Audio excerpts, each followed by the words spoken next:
What is up, guys? It's Verns back here again with another Supercoach video. This time it is the AFL Round 2 review. Look, bit of a backward step this week. Honestly, completely expected.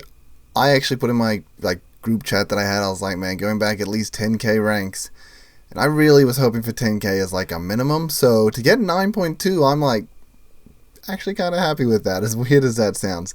I know this was a really bad week. It was not a good week at all. A lot of things went wrong, and it was a bit of a nightmare.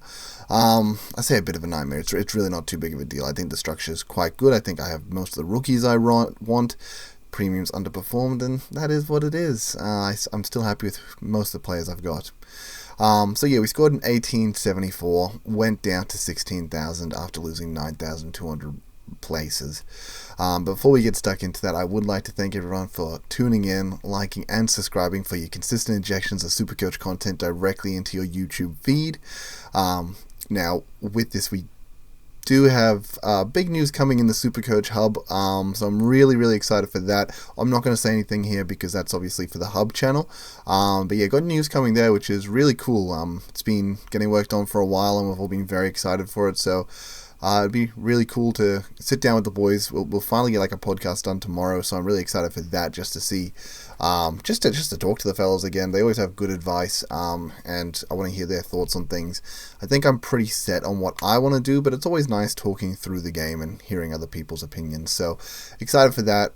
Really excited to sit down and talk to them tomorrow. But yeah, we'll have a look at the actual team. We'll see, all the things that did go wrong. I think this was a big.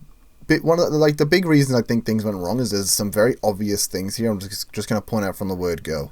Obviously, we own Sheasel, who unfortunately has been underperforming so far.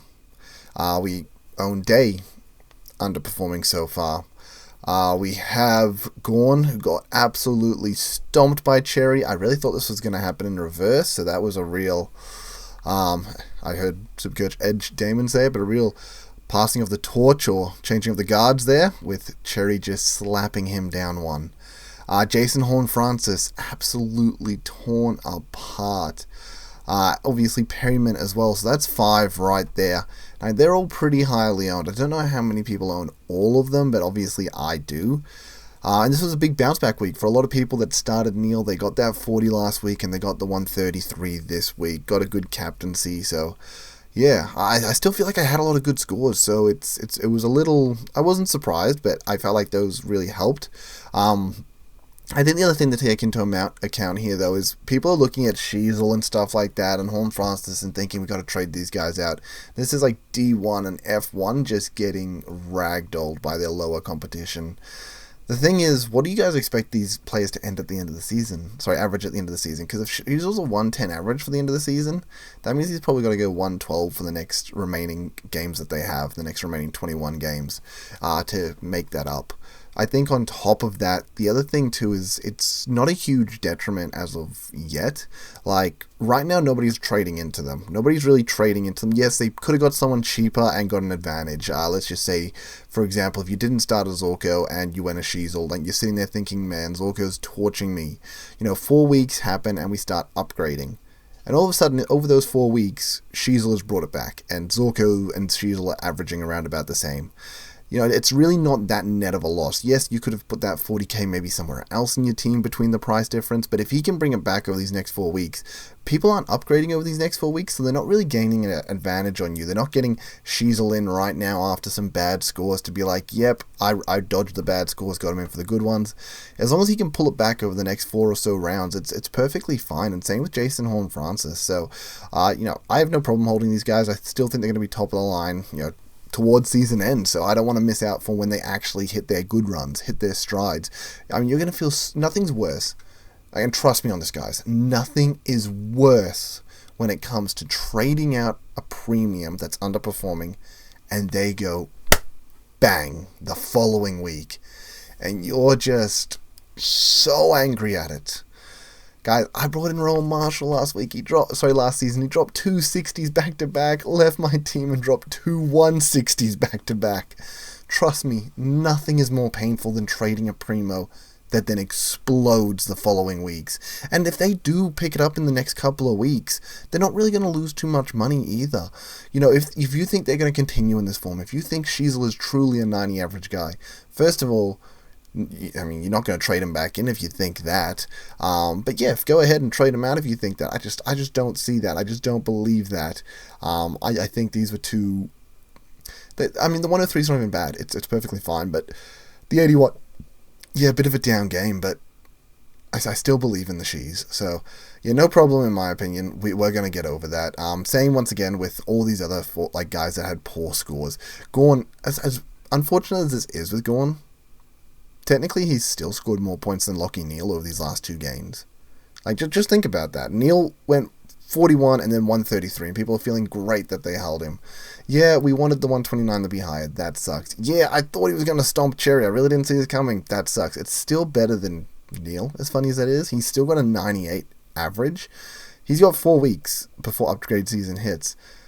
And if he just turns it around, or however long somebody wants to change maybe a De Koning or bring in a ruck into your flex position, however long that ends up being, it's over the next 4 weeks, I wouldn't be surprised for Gawn to bring it on back. I mean, how many times last season did we see Gawn have a down game? And I'll tell you what happened the very next week.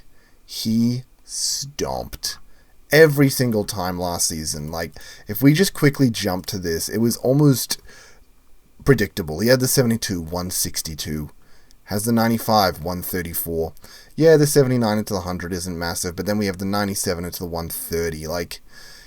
I don't know. This guy, I could see him easily turning it back over the next 4 weeks, and even over the next couple of weeks. I mean, let's say Cherry's next couple of games, he gets 2 110s. But Gawn comes out, gets a 130, and then a 170 against SDK. He's going to make up that difference. So there's nothing to stress about, in my opinion, there. Yeah, I'm going to be chill about this. And I don't think it's worth dodging a cash loss, because even if they have a bit of a cash loss, let's say they lose 40k, maybe they lose 20 the following week. If they then turn it around over the next couple of weeks, then what, they gain the 20 back, then they gain another 20 back, and you lost 20k if you hold on to him. It's fine. It's chill. We just need to relax, cool your jets. The reason I'm probably talking about this a bit is also just I have a friend in one of my chats here, and he started out of the gates, boom, rank 600 right now. He's feeling so good. And, congrats to you, Robble. You're smashing it. Your team looks so good. He went Libba, started Libba because he was like, you know what? Bontempelli's out.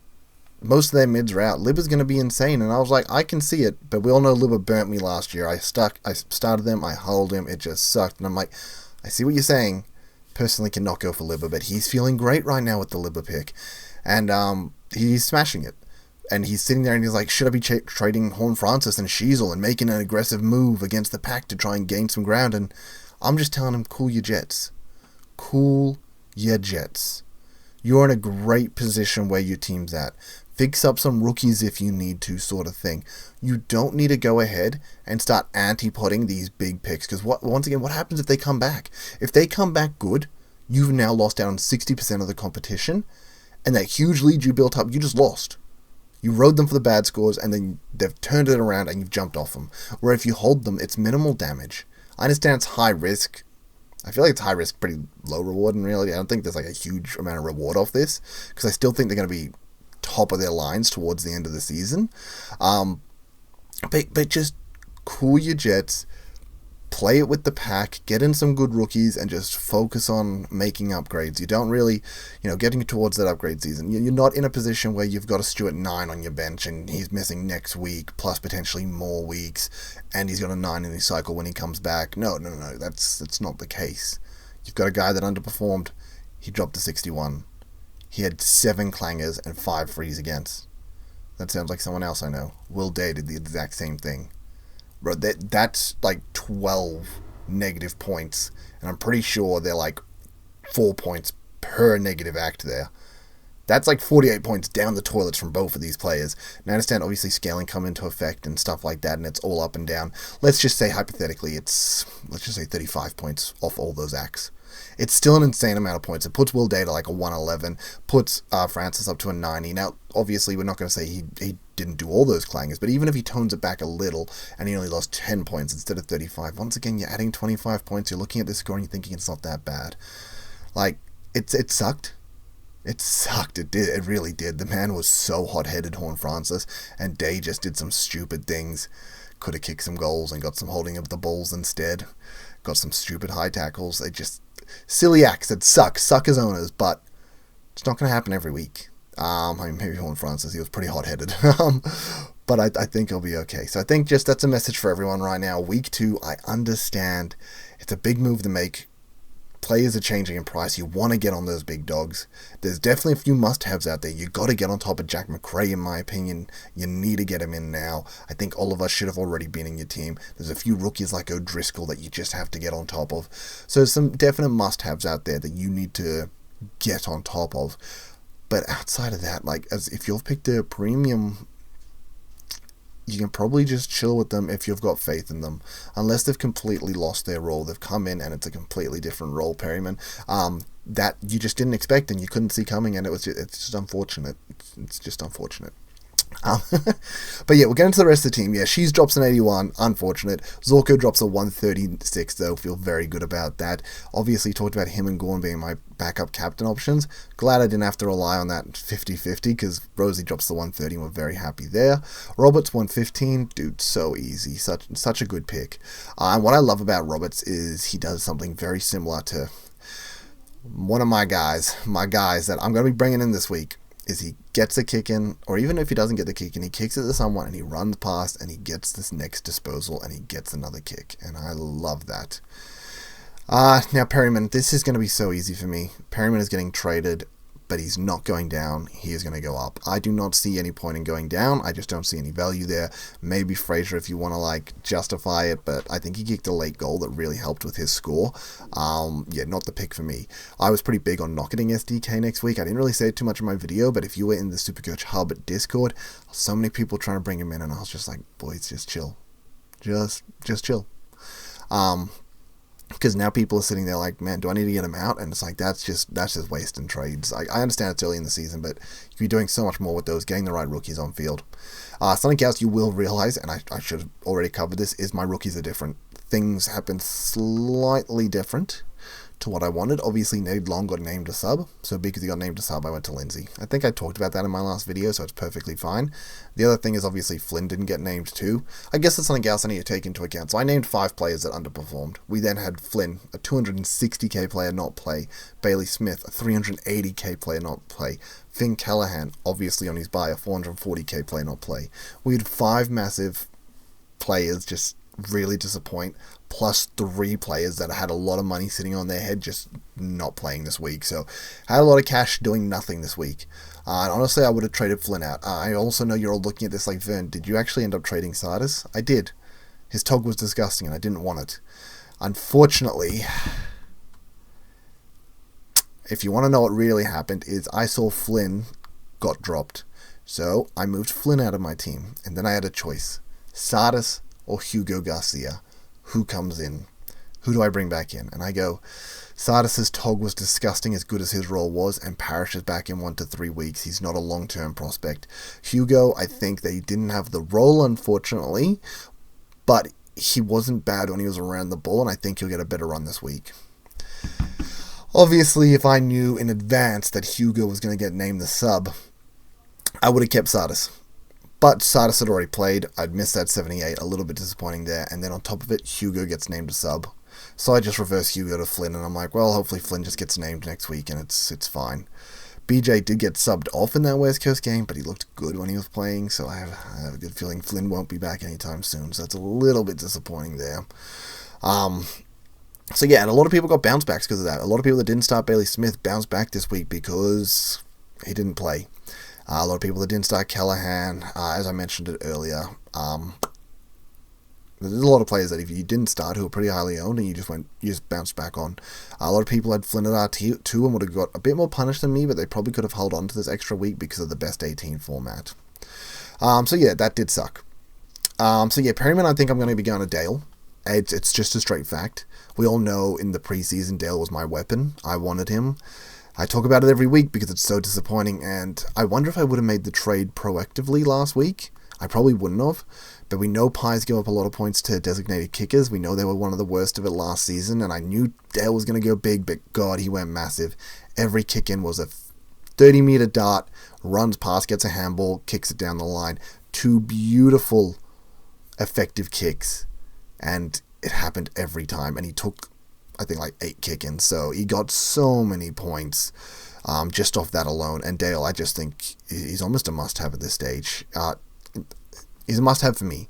He's a must-have for me because I wanted him on my team from the word go. He's going to go up an insane amount of money. I think he is definitely a top 6 defender. Rolls insane. Richards is now out of there. Last season, the biggest thing was when Richards is out, Dale goes bananas. Fraser moved back there, started eating into him a bit. Fraser's now out of there, meaning Dale's going bananas. Yeah, when Bonk comes back, maybe Fraser goes back. Maybe Richard spends a bit more time back there, and it does affect him, but I just need Dale. So I'm just going to make this trade right now. Even though I haven't gone through the full team, I'm just going to do it because I just want Bailey Dale. And that was the other thing about making the trade the way I did it. Banked a lot of money that I could just do this one move. Boom. Easy. Done. So I'm just going to be bringing in Dale. It's as simple as that. I don't even want to worry about it. Nice low break even. He'll make 40k if he gets a decent score. The other thing that's really nice here. So yes, obviously massive scores here.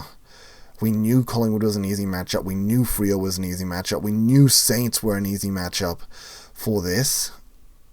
And North, unfortunately, had a pretty poor game against North last time, but I was pretty sure North would be alright too. So, yeah, unfortunately, we missed those early scores. Technically, him averaging 134 means even if he ends the season at a 110 average, it means he probably went at a 108, 107 average. But considering this guy is actually priced at, 93 or something, I believe it is. It's not like a high price. He's very cheap, actually. So he's priced at 98. But we talked about it last year that once you take the 12 out of the schedule, the score drops up to like a 103. Take these 245s out, he's a 107 guy. So he can definitely go 107. But he's looking even more elite this season than he did last year, and he's my biggest get. He was only 1% owned coming into the season, so congrats on anyone that took the punt on him. Obviously, I dodged it because I thought it was an unnecessary injury risk, but he's going really well. I think a lot of people right now are going to be looking at Clark and Bailey Dale. I think last week they would have been looking at Stewart and Holmes as well, but Stewart obviously with the injury in the 90 cycle will get him dirt cheap later on, very easy. But then you'll also have Holmes, who I think a lot of people still like, but since he had the down score this week, the 91, after getting hella tagged, by the way, the man scored pretty well for a full tag. Then I think people will avoid him and move more towards Dale and Clark. I think, as I said, I think Perryman's an up. You don't go down with him. So we were going to bring in Dale. Pryor, 57, it's perfectly fine. We don't mind that. Trainer sucks. It is what it is. Patton got dropped. It is what it is. Reed, we want more, but it is what it is. He's going to be a slow burn. These two will be a slow burn. Pryor also probably going to be a slow burn, maybe a little bit faster. Rosie, 130. We obviously wanted more on the VC, but I'm going to take a 130 VC every day of the week. We got a 129 last week. We got a 130 this week. The captaincies are going all right. Day got a lot of pressure on him, and I know a lot of people are going to jump ship right now because he's coming into... This was actually the funny thing with Day. We got really scared of picking Day because we saw that early fixture and went, oh, disgusting. But then we still opted into it because, once again, what happens in the situation where he doesn't get these tags or attention? He probably goes bananas. Even in this Carlton game, he had a situation at the end of the game where he grabbed the ball. He probably could have kicked the goal. He tried to take on the tackler before putting on his boot. If he breaks this tackle and kicks this goal, that's probably 10 points right there. Instead, he gets tackled and -4 for giving up the free. So that's a situation where that's his 90 right there. Very easy.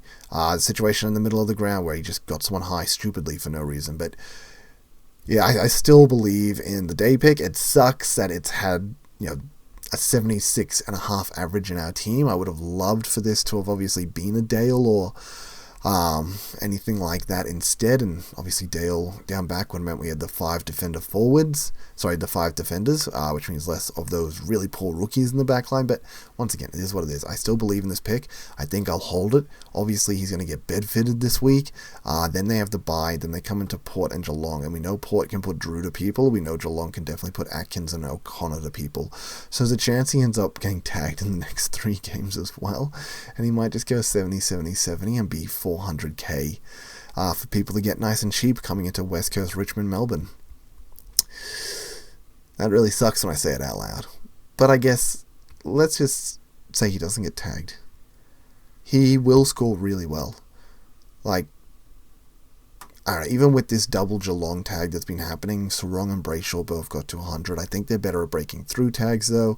McRae just dropped a 160 on them, so I don't know if I'm that scared of the Geelong tag. Port, I don't think it's tagging. I think they just put Drew as a defensive mid on people, so I think I'm okay with that. Bedford's obviously the hardest one in the game to deal with. But I think I'll just wear it. You know what? I picked Day knowing this. I can't pick Day thinking, man, this is a really hard early fixture, but like, I'm going to do it anyway. And then 2 games in, be like, man, this fixture was so hard. Why did I do this? I need to abort.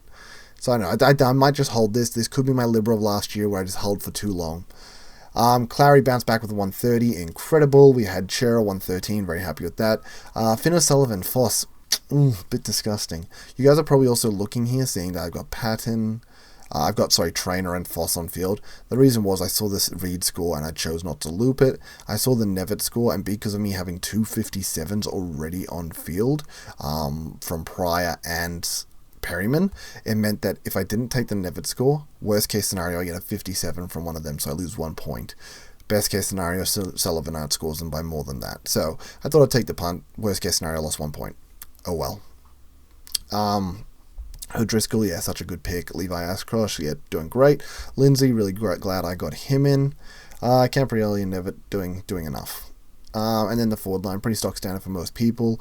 On Francis, as I said, bounced back. Smith, I hope he returns soon. McRae, honestly, this is prime McRae. This is premium McRae. This is old school McRae. This is unbelievable. This is the Supercoach King McRae that we haven't seen for the last 2 years. The man, he left the city. The king left.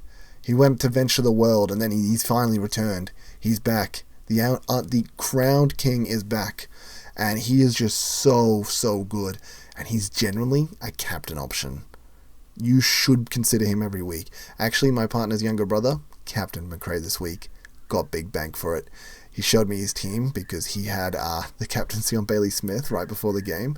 And I'm like, bro, you realize Smith isn't playing? And he's like, wait, what? And he's like, I VC'd DeConning. And I'm like, well, you're going to get his score if you don't change it. He's like, well, who should I captain? And I look at his team and he's literally got, like, obviously Horn Francis already played by then as well. I would have probably picked him if it wasn't. And it's like, out of the players he had left, it was like Sheasel, Oliver, and McRae. And I went, honestly, I don't feel comfortable with the Sheasel or Oliver pick. I'd actually feel more comfortable going McRae. And he's like, really? I'm like, honestly, I don't know. He looked pretty good last week. I generally think, I just have this good feeling about it. And he put it on fucking McRae, and he got rewarded for it. So, yeah, McRae, genuine captain option. Fun fact, McRae's into Richmond this week. Genuine captain option. And then, yeah, Luke Parker. I know what you're all thinking. You're all thinking, Van, what the fuck is this Luke Parker pick? Come on, man. This sucks. Okay. It was in my comments, so I will bring it up. There was also someone that commented in my video last week, and I appreciate you for tuning in and making that comment. I hope I answered your question the way you wanted. I wish I also checked your name. I'm so sorry. I should have done that before jumping in here. But the Luke Parker pick, at his price, he's priced at 63, guys. 63. That's peanuts. In my eyes, I think Luca Parker can go 80 in a worst case scenario, with the upside of 95 if he gets a good enough roll. He's had over 50% CBAs in both their games. He just hasn't quite put it onto the scoreboard. He had a really slow first half. I feel like quarter one he was on 11, halftime he was like 29, and then he got to a 79 to finish. So he had like a 50-point second half, so much better. But he doesn't have to do much to make money. Even if he gets an 80, it's like good enough. Once again, he's priced at 63, guys. He's very cheap. Very easy, and he didn't miss out on a lot of season last year because of like injury and stuff. He did break his arm, but then he got suspended, and then he just played in the VFL for ages. So like I generally still believe in this pick. Caleb Daniel 116, yep, good enough. And we took Davidson's score. Obviously, if you didn't take the 72, that was mad. But yeah, this week we've already seen the trade number one we're doing. Perryman is going straight to Dale, full stop. Then I look at the rest of this team and I think it's not bad. If I click on this on premium, yeah, I wish these break-evens were a bit lower. The -10s, -12s, -14s, it's going to be slow burn. It is what it is. outside, like obviously you ignore premiums basically, but yes, we have a couple of high break-even premiums. That's fine. You ignore those. So we look at the rookies and think, is there anyone I can move? And honestly, when I look at them, there's only one, and that's Foss. He has only a 19 break-even, which is crazy. You could have Trainer score literally 29 less points than Foss and earn the same amount of money. And he's got 200k on his head. It's just not good enough. Like, I do believe that he seems talented enough, and we saw some good signs in that game. Beautiful pirouette in that game, breaking tackles and getting through, and I was like, damn, I really can see this kid being something someday. Even later in the season, he might generally pop a ton. Wouldn't even be surprised. But it's not going to do it right now, and he's just not going to make money fast enough, so I'm going to be moving Foss. And the very easy game here is you just go to break-evens. And when I go to break-evens, you can look at it, and I do own most of the top guys. We own O'Driscoll, Lindsay, Nevitt, Ashcroft, Daniel, Camprielli, most of those. So we're missing really Murphy, Reed, and Henderson. Murphy Reed's role kind of sucks. He's actually just a small forward. So if I had to pick him based on role, it's not that. Elijah Hewitt, he's been alright too, but yeah, I think what I will do is go for Henderson, which might seem crazy. In reality, if you look at these players' averages, Henderson technically has the best average at 64, Murphy Reed 63, because he's this 99k, he just makes money so much easier. He doesn't have to do much. He's going to earn a lot of money because of it. And playing at a 64 average is plenty good. It'll get him into the 300ks. It'll earn him over 200k. So, yeah, I think getting him in is really nice. The other one people talk about now, right now the break-evens are only looking at my midfield because I've got a midfielder out. So let's just throw Bailey Smith into the midfield now. This shows me the forwards that we've got. Hamley, technically I can wait till next week, so no risk there. Constancy got a 36, so that's his second game, meaning that's the most important score. Same with Max Hall, the 33 is his most important score, so it's not really great because it's going to mean he's going to be slow burns. And then we can move Patton down to see our defenders. Now, in defenders, Bice, yes, 100%, I want that guy. But once again, they're on the bye. I can actually do that next week, even if Trainer earns 10 to 20k, but gets another 30, and I just sit there like, bro, this ain't it. This guy is going to struggle to get 100k on his head. I can just move him to Bice, bank that little bit of extra money Trainer made because he earned that 10 to 20k, and then I get Bice in, and I don't have to burn a boost because I don't have to do it preemptively. Look at the rest of these rookies and they all kind of suck. Obviously, the really nice one here is O'Sullivan for people. He gets the 88, which means that's in his cycle for 2 games, which is really, really good. The only thing I think about here is they played St Kilda, the team that notoriously gives up the most points to defenders, and Stewart went out, meaning there was even more ball for him to grab. I think this was the best case scenarios for O'Sullivan, and he got an 88, which is nothing to sneeze at, but his best score is gone. We saw it in the preseason. He dropped like a 29 in one of their games. He has the low floor as well, and even with this 88, if he drops 2 poor scores after that, he'll earn some decent money because of the 88, but then after that, the 88's out of the system, and he's going to be a slow burn. So I think I will skip an O'Sullivan. I think I'll be looking more towards Bice and Hamley potentially next week. But in the meantime, we can just go ahead, grab Henderson, feel pretty happy with that. Puts 100k in our back pocket as well. So for when we hit upgrade season, we can make those moves more swiftly and more easily. Means that hopefully we can maybe upgrade players who aren't as good, because usually what happens is you end up upgrading the best rookies first because they made the most money the quickest.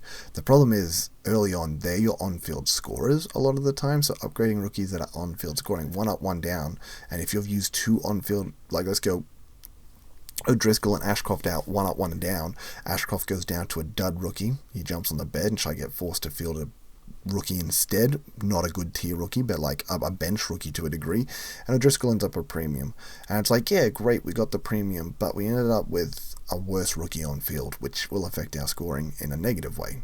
So hypothetically, best case scenario, you want to obviously upgrade these bad scoring rookies first. Obviously that's very hard though because they're making the money the slowest, and you don't want to preemptively upgrade bad rookies because they haven't made enough money yet. That's not good either. But the extra 100k, hopefully it puts me in a position where if I do upgrade, maybe I can use 1 good rookie and 1 average rookies, so I don't have to get rid of my best rookies from the word go. Leave them more time to do on-field scoring, hopefully make more money, things like that. But yeah, I think the team's fine. I'm hoping Flynn gets back into the team this week, but I thought BJ was good, but as I said, he got subbed, so hopefully that means he gets back in. I thought in the preseason game, Flynn and BJ playing together was actually alright. I thought that looked fine. BJ up forward, more athletic. Yeah, and with Waterman out, I think that's it's a fine mix, but obviously I'm not the coach. So I'd love to see Flynn get back in. If he doesn't get back in, it really sucks to have 260k just sitting there not doing anything. What I might do is I might reverse Foss back in and move Flynn out. And what that would do is obviously put 60 extra K in my bank, but then let's say hypothetically next week Foss has earned his 10k or whatever, I could then move Foss to Bice if I really wanted with a bit of that DPP as we saw. We can move like Cacao up, we can move Padden down, Bice in and Foss out, or even just through the flex position. So that's always an option too. So if Flynn doesn't get named, I might move on him in the sense that I just can't have this dead like, it's one thing to have a dead 99k rookie on your bench. He's 99k. He's using the absolute least amount of money possible. Flynn has an extra 170k in his head. It's a lot of money that you can use elsewhere. So I wouldn't mind doing that. Once again, that would then, the extra 60k puts me to 160, makes these upgrades easier when I get to them. Maybe even get to them a little bit earlier because I've got a lot of money sitting there. So, yeah, something for me to consider. We'll figure that out as the week goes on. Now, into vice captains and captains.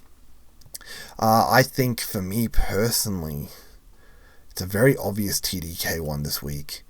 TDK into English. English, obviously a ruck that historically gives up massive points to other ruckmen. TDK, someone that's been destroying even good ruckmen because he does such good around the ground work. So I just feel like TDK is the better version of English, honestly. So I think he'll give him a bath. It'll be a very easy VC take and we'll be chilling. Worst case scenario, let's say that doesn't work out, McRae. Now, I did talk about the Gorn bounce back effect, where I wouldn't be surprised if Gorn goes massive. I wouldn't trust seeing him after last week, but if for some reason I didn't go to Conning, I'd go Gorn and then into probably McRae. When I look at the rest of these matchups, none of them scream to me. Zorko's obviously just so good and so consistent, so he could be someone you want to look at. I don't know if I ever want to see him, though. I think he's more of a VC in my eyes. I don't know, just high injury risk sort of player, so I'm always scared of that. Obviously Bedford tagged for Dace and not going there. She's on to Adelaide. Adelaide being good and they've been torching teams, so I don't know about that either. And then I don't really have any West Coast or Freo players, premiums at least. So yeah, that's what I'll be looking at. That's how the team's going to be going into this week. I feel pretty good about the team. I actually feel like it's in a good position. We get to hold on to 5 boosts. I feel like people, if they haven't burnt one, they're already, like, if they haven't already burnt 2, they're at least burning 1. And this extra boost, it just means, once again, we get to the mid-season, we get to round 6, that one extra trade we can make for that extra 1 up, 1 down, get an extra premium ahead of the rest of the pack, could really, really help catapult us. And we did talk about this last week. We thought this week would be down week. We know the buys aren't as good for our team because we built a team more mid-price heavy. But from round 6 to 12, we're going to torch the comp. It's also going to be upgrade season. We've got all these boosts. I think we'll make some serious ground up then. Till then, we'll try and just keep our head above water, and hopefully we'll be good to go. But once again, I really appreciate all those that have stuck around to this video, stuck around to the end, through all my rambling. I don't think it was too bad today. I feel like I was talking some good Supercoach. At least I think I was. But yeah, I appreciate all you, and once again, till next time, guys. Peace, later.